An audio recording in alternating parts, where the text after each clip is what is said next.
ব্রিটেনের national crime agency labour পার্টির সাবেক মন্ত্রী টিউলিপ সিদ্দিকের বিরুদ্ধে তদন্ত শুরু করেছে। বাংলাদেশি দুর্নীতি দমন কমিশনের সঙ্গে সম্প্রতি এক গোপন বৈঠকের পর ব্রিটিশ কর্তৃপক্ষ এ পদক্ষেপ নিয়েছে।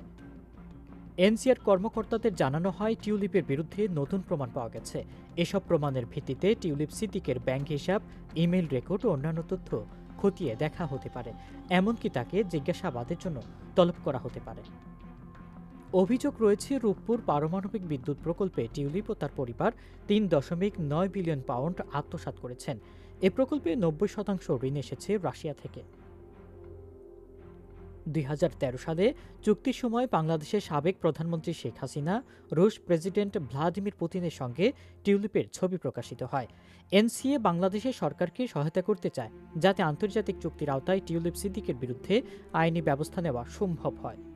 ব্রিটেনের ব্রাইবারি অ্যাক্ট ২০১০ অনুযায়ী কেউ বিদেশে ঘুষ গ্রহণ করলে তার বিরুদ্ধে ব্রিটেনের মামলা হতে পারে এবং সর্বোচ্চ ১০ বছর কারাদণ্ড হতে পারে। অভিযোগ ওঠার পর টিউলিপ সিদ্দিক গত মাসে লেবার পার্টির পদ থেকে পদত্যাগ করেন। তবে তিনি এসব অভিযোগ অস্বীকারও করেছেন।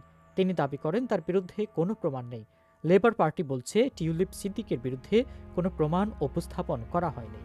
এ বিষয়ে এনসিএ বিটিএস স্বরাষ্ট্র মন্ত্রণালয় মন্তব্য করতে রাজি হননি।